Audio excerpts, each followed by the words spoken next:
बुजुर्ग महिला की मृत्यु हो गई। यमराज उसे लेने आए। महिला ने यमराज से पूछा, आप मुझे स्वर्ग ले जाएंगे या नरक? यमराज बोले, दोनों में से कहीं नहीं। तुमने इस जन्म में बहुत ही अच्छे कर्म किए हैं, इसलिए मैं तुम्हें सीधे प्रभु के धाम ले जा रहा हूं। बुजुर्ग महिला खुश हो गई और बोली, धन्यवाद, पर मेरी आपसे एक विनती है। मैंने यहाँ धरती पर सबसे स्वर्ग नरक के बारे में बहुत सुना है। मैं एक बार इन दोनों जगहों को देखना चाहती हूँ। यमराज बोले, तुम्हारे कर्म अच्छे हैं, इसलिए मैं तुम्हारी यह इच्छा पूरी करता हूँ। चलो हम स्वर्ग और नरक के रास्ते से होते हुए प्रभु के धाम चले गए। दोनों चल पड़े। सबसे पहले नरक आया। नरक में बुजुर्ग महिला ने जोर जोर से लोगों के रोने की आवाज सुनी। नरक में सभी लोग दुबले पतले और बीमार दिखाई दे रहे थे। महिला ने एक आदमी से पूछा, यहाँ आप सब लोगों की ऐसी हालत क्यों है? आदमी बोला, तो और कैसी हालत होगी?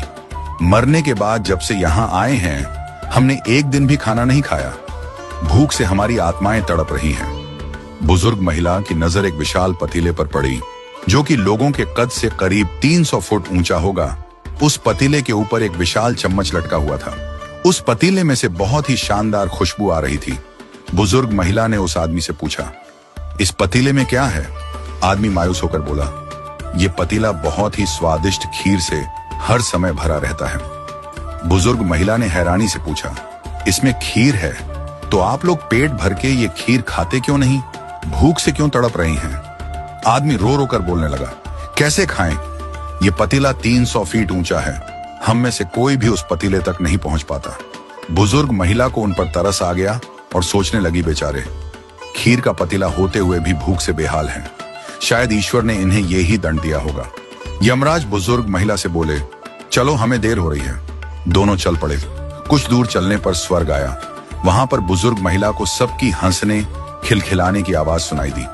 सब लोग बहुत खुश दिखाई दे रहे थे। उनको खुश देखकर बुजुर्ग महिला भी बहुत खुश हो गई।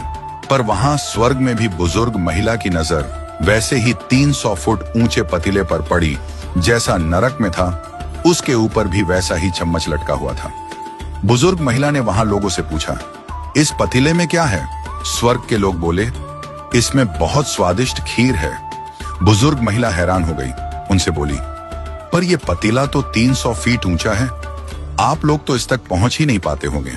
उस हिसाब से तो आप लोगों को खाना मिलता ही नहीं होगा। आप लोग भूख से बेहाल होंगे। पर मुझे तो आप सभी इतने खुश लग रहे हो, ऐसे कैसे? लोग बोले, हम तो सभी लोग इस पतीले में से पेट भर के खीर खाते हैं। महिला बोली, पर कैसे? पतीला तो बहुत ऊंचा है। लोग बोले, तो क्या हो गया, पतीला ऊंचा है तो? यहाँ पर कितने सारे पेड़ हैं। ईश्वर ने ये पेड़ पौधे, नदी, झरने हम मनुष्यों के उपयोग के लिए तो बनाए हैं।